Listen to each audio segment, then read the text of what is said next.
2. La sugestionabilidad y la credulidad de las masas.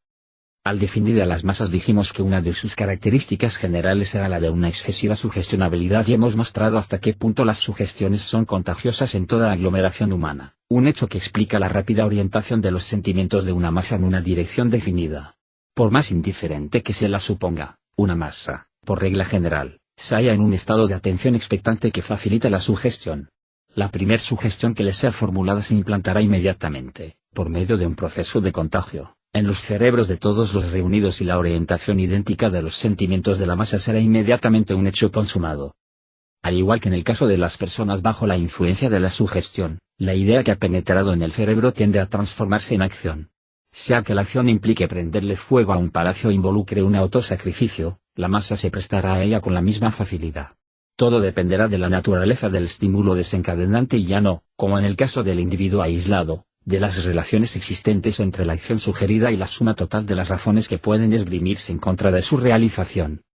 En consecuencia, una masa perpetuamente balanceándose al borde de la inconsciencia, pronta a ceder a todas las sugestiones, poseyendo toda la violencia de sentimiento propia de los seres que no pueden apelar a la influencia de la razón, desprovista de toda facultad crítica, no puede ser más que excesivamente crédula. Lo improbable no existe para una masa y es necesario tener esta circunstancia bien presente para comprender la facilidad con la cual las leyendas y las historias más improbables resultan creadas y propagadas. 5. La creación de leyendas que tan fácilmente consiguen circular en las masas no es solo consecuencia de su extrema credulidad. También es el resultado de las prodigiosas perversiones que los eventos sufren en la imaginación de una multitud. El evento más simple que cae bajo la observación de una masa muy pronto resulta totalmente transformado. Una masa piensa por medio de imágenes y la imagen misma inmediatamente llama a otras imágenes que no tienen ninguna conexión lógica con la primera. Podemos fácilmente concebir este estado pensando en la fantástica sucesión de ideas que se nos ocurren a veces cuando traemos a la mente cualquier hecho. Nuestra razón nos muestra la incoherencia que hay entre esas imágenes, pero una masa es casi ciega para esta verdad y confunde el hecho real con la distorsión que su imaginación le ha sobreimpreso. Una masa apenas sí percibe la diferencia entre lo subjetivo y lo objetivo. Acepta como reales las imágenes evocadas en su mente aunque con gran frecuencia tengan una relación muy distante con el hecho observado. Parecería ser que son innumerables las formas en que una masa distorsiona cualquier hecho del cual es testigo, desde el momento en que los individuos que componen el conjunto poseen muy distintos temperamentos. Pero no es este el caso. Como resultado del contagio, las distorsiones son de la misma clase y toman la misma forma para todos los individuos congregados. La primera distorsión de la verdad, cometida por uno de los individuos del conjunto, constituye el punto de partida para la sugestión contagiosa. Antes de que San Jorge se apareciese a todos los cruzados sobre los muros de Jerusalén, seguramente fue visto en primer lugar por uno de los presentes. Por la vía de la sugestión y el contagio, el milagro señalado por una única persona fue inmediatamente aceptado por todos. Tal es siempre el mecanismo de las alucinaciones colectivas tan frecuentes en la historia, alucinaciones que parecen tener todas las características exigidas de autenticidad desde el momento en que son fenómenos observados por miles de personas. Para combatir lo que precede, la calidad mental de los individuos que componen la masa no debe ser esgrimido. Esta calidad no tiene importancia. Desde el momento en que forma parte de una masa, la persona instruida y el ignorante son igualmente incapaces de observar. Esta tesis puede parecer paradójica. Para demostrarla más allá de toda duda sería necesario investigar un gran número de hechos históricos y varios volúmenes serían insuficientes para el propósito. Aún así, como no quiero dejar al lector bajo la impresión de que estoy haciendo afirmaciones indemostradas, le daré algunos ejemplos tomados al azar del inmenso número de los que podrían ser citados. El siguiente hecho, seleccionado entre las alucinaciones colectivas de las cuales la masa es la víctima, es uno de los más típicos porque se hallan en él individuos de toda clase, desde los más ignorantes hasta los más altamente educados. Dicho sea de paso, ha sido relatado por Julián Feliz, un teniente naval, en su libro Corrientes Oceánicas y previamente fue citado en la Revue Scientifique. La fragata Belle-Poule se encontraba navegando en mar abierto con el propósito de encontrar al crucero Leverceau del cual había sido separada por una violenta tormenta. Era pleno día y a pleno sol. De pronto, el vigía dio la voz anunciando que había visto una embarcación precaria. La tripulación miró en la dirección señalada y todo el mundo, tanto oficiales como marineros, claramente vieron una balsa remolcada por botes, cubierta de hombres que estaban dando señales de pedir ayuda. Así y todo, esto no fue más que una alucinación colectiva. El almirante Desfosses hizo bajar un bote para rescatar a los náufragos. Al irse aproximando al objeto avistado, Los marineros y los oficiales a bordo del bote vieron masas de hombres en movimiento, estirando sus brazos pidiendo ayuda, y oyeron el sordo y confuso ruido de un gran número de voces. Cuando llegaron de hecho al objeto, se encontraron lisa y llanamente en presencia de algunas ramas de árboles cubiertas de hojas que habían sido arrastradas mar adentro desde la costa cercana. Ante una evidencia tan palpable, la alucinación se desvaneció. El mecanismo de una alucinación colectiva del tipo que hemos explicado se ve claramente en acción a través de este ejemplo. Por un lado tenemos a una multitud en atención expectante. Por el otro lado tenemos una sugestión hecha por el vigía anunciando la vista de una embarcación de náufragos en el mar, una sugestión que, por un proceso de contagio, fue aceptada por todos los presentes, tanto oficiales como marineros. No es necesario que una multitud sea numerosa para que se destruya la facultad de ver lo que está sucediendo ante sus propios ojos y para que los hechos reales sean sustituidos por alucinaciones no relacionadas con ellos. Ni bien algunos pocos individuos se reúnen y constituyen una masa y, aun cuando sean hombres distinguidos y educados, asumen todas las características de las masas en relación con las cuestiones que se encuentren más allá de su profesión. La facultad de observación y el espíritu crítico que cada uno de ellos posee individualmente desaparecen al instante. Un ingenioso psicólogo, el Sr. Davey, nos ofrece un muy curioso ejemplo sobre el punto, recientemente citado en los anales de Science y que sí que merece ser citado aquí. El Sr. Davey, luego de convocar a una reunión de distinguidos observadores, entre ellos uno de los más prominentes científicos de Inglaterra, el Sr. Guyace, ejecutó en su presencia y después de haberles permitido examinar los objetos y colocarse ellos en los lugares que quisieran, todos los fenómenos espiritistas regulares como ser, la materialización de espíritus, la escritura sobre tablillas, etc. Después de obtener de estos distinguidos observadores informes escritos admitiendo que los fenómenos observados solamente pudieron haber ocurrido por medios sobrenaturales, les reveló que habían sido el resultado de trucos muy simples. El aspecto más sorprendente de la investigación de Monsieur Davey, escribe el autor de este informe, no es lo maravilloso de los trucos en sí mismos sino la extrema debilidad de los informes redactados sobre ellos por los testigos no iniciados. Queda claro que testigos, incluso numerosos, pueden dar testimonios circunstanciales completamente erróneos pero cuyo resultado es que, si sus descripciones se aceptan como exactas, los fenómenos que describen resultan inexplicables por medio de trucos. Los métodos inventados por Mr. Davey fueron tan simples que uno se asombra de que haya tenido el atrevimiento de utilizarlos, pero tenía tal poder sobre la mente de la masa, que logró persuadir a los presentes de que vieron lo que no veían. Aquí, como siempre, tenemos el poder del hipnotizador sobre el hipnotizado. Más aún, cuando se vea este poder en acción sobre mentes de un nivel superior y expresamente invitadas a ser escépticas, se comprende cuán fácil es engañar a masas ordinarias. Los ejemplos similares son innumerables. En el momento de escribir estas líneas, los diarios están llenos de la historia de dos pequeñas niñas halladas ahogadas en el Sena. Para comenzar, estas niñas fueron identificadas de la manera más irrefutable por media docena de testigos. Todas las afirmaciones fueron tan enteramente coincidentes que no quedó duda alguna en la mente del juez de instrucción. Este funcionario hizo extender el certificado de defunción pero, justo en el momento en que se iba a proceder al entierro de las niñas, una simple casualidad reveló que las supuestas víctimas estaban vivas y que, más aún, las mismas tenían solamente una remota semejanza con las niñas ahogadas.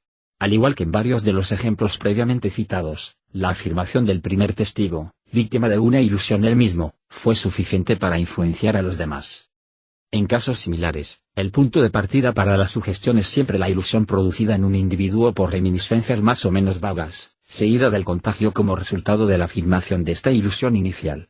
Si el primer observador es muy impresionable, frecuentemente será suficiente que el cadáver que cree reconocer presente, aparte de toda verdadera resemblanza, alguna peculiaridad, como ser una cicatriz, o algún detalle íntimo que pueda evocar la idea de otra persona. Esta idea evocada puede luego convertirse en el núcleo de una especie de cristalización que invade el entendimiento y paraliza toda facultad crítica. Lo que el observador ve luego ya no es el objeto mismo sino la imagen evocada en su mente. Es de esta manera que se explica el reconocimiento equivocado de un muerto por su propia madre, como ocurrió en el siguiente caso, algo antiguo pero recientemente reflotado por los diarios. En esta historia se pueden rastrear precisamente las dos especies de sugestiones cuyo mecanismo acabo de indicar. El niño fue reconocido por otro niño que se equivocó. Así comenzó la serie de reconocimientos errados. Ocurrió una cosa extraordinaria. Al día siguiente de que un escolar reconociese el cadáver una mujer exclamó, «Por Dios, signo de exclamación abierta es mi hijo». La mujer fue llevada hasta el cuerpo, examinó las ropas y observó una cicatriz en la frente. Ciertamente, dijo, es mi hijo que desapareció durante el pasado julio. Me fue robado y ha sido asesinado. La mujer era portera en la Rue du Four y su nombre era Chavandret. Fue citado su cuñado y, al ser interrogado, respondió, ese es el pequeño Philibert. Varias personas que viven en la misma calle reconocieron al niño hallado en la Villette como Philibert Chavandret. Entre ellas estuvo el maestro del niño que basó su identificación en una medalla que el chico llevaba. Sin embargo, los vecinos, el cuñado, el maestro y la madre estaban equivocados. 6 semanas más tarde fue establecida la verdadera identidad del niño. El chico, oriundo de Bordeaux, había sido asesinado allí y traído a París por una empresa de transportes. 6. Merece ser destacado que estas identificaciones en la mayoría de los casos resultan efectuadas por mujeres y niños, lo cual equivale a decir, por las personas más impresionables. Nos muestran, al mismo tiempo, el valor que tienen estos testigos en una corte judicial. En especial en lo que se refiere a los niños, sus declaraciones no deberían nunca ser admitidas. Los magistrados tienen el hábito de repetir que los niños no mienten. Si poseyesen una cultura psicológica tan solo un poco menos rudimentaria de lo que es el caso, sabrían que, por el contrario, los niños mienten invariablemente. La mentira es indudablemente inocente, pero sigue siendo una mentira a pesar de todo. Sería mejor decidir el destino de una persona tirando una moneda al aire, como con tanta frecuencia se ha hecho, que hacerlo basándose en la evidencia de un niño. Retornando a la facultad de observación que poseen las masas, nuestra conclusión es que sus observaciones colectivas son tan erróneas como pueden serlo y que con mucha frecuencia representan la ilusión de un individuo quien, por un proceso de contagio, ha sugestionado a sus compañeros. Es posible multiplicar a placer los casos que demuestran lo aconsejable que es considerar con el más profundo escepticismo la evidencia suministrada por las masas. Hace 25 años miles de personas estuvieron presentes en la célebre carga de caballería de la batalla de Sedan y, sobre la base de los testimonios oculares contradictorios disponibles, todavía sigue siendo imposible determinar quién comandaba esa acción. El general inglés Lord Wolseley ha demostrado en un libro reciente que se han cometido gravísimos errores en la apreciación de los incidentes más importantes ocurridos durante la batalla de Waterloo, hechos que, no obstante, han sido atestiguados por cientos de testigos. 7. Hechos como estos nos muestran el valor del testimonio de las masas. Hay tratados que incluyen la unanimidad de numerosos testigos en la categoría de las pruebas más firmes que pueden ser invocadas para fundamentar la exactitud de un hecho. Sin embargo, lo que sabemos de la psicología de las masas nos muestra que los tratados tendrían que ser reescritos en este punto. Los hechos sobre los cuales existe la mayor cantidad de dudas son precisamente aquellos que han sido observados por el mayor número de personas. El decir que un hecho ha sido verificado simultáneamente por miles de testigos equivale a decir, por regla general, que el hecho real fue muy distinto del relato aceptado que de él se tiene. De lo que precede resulta claro que las obras de historia deben ser consideradas como un producto de la más pura imaginación. Constituyen relatos arbitrarios de hechos mal observados, acompañados de explicaciones que son el resultado de la reflexión. Escribir esta clase de libros implica la más absoluta pérdida de tiempo. Si el pasado no nos hubiera legado obras literarias, artísticas y arquitectónicas, en realidad no sabríamos absolutamente nada acerca de los tiempos idos. Poseemos una sola palabra cierta concerniente a las vidas de los más grandes hombres que han desempeñado un papel preponderante en la historia de la humanidad, hombre como Hércules, Buda o Mahoma. Con toda probabilidad, no la tendremos. De hecho y más aún, sus vidas reales poseen escasa importancia para nosotros. Nuestro interés consiste en saber cómo fueron nuestros grandes hombres tal como estos nos son presentados por la leyenda popular. Son los héroes legendarios y de ninguna manera los héroes reales los que han impresionado las mentes de las masas.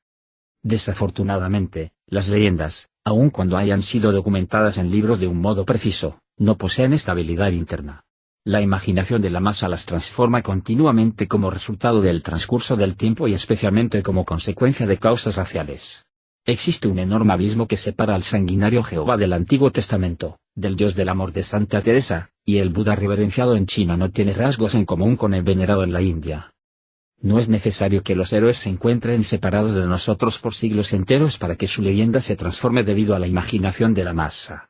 En ocasiones esta transformación tiene lugar en apenas algunos años.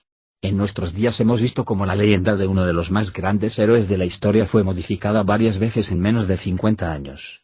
Bajo los Borbones Napoleón se convirtió en una especie de idílico filántropo liberal, en un amigo de los humildes quien, de acuerdo a los poetas, habría de ser largamente recordado en los hogares modestos.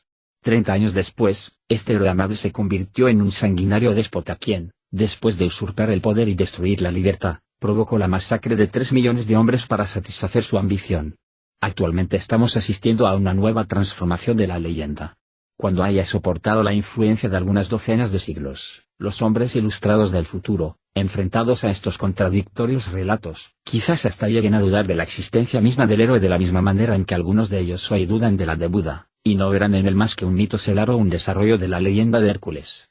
Sin duda se consolarán fácilmente por esta incertidumbre y puesto que, mejor iniciados de lo que estamos hoy en día en las características y en la psicología de las masas, sabrán que la historia es escasamente capaz de preservar la memoria de cualquier cosa que no sea un mito.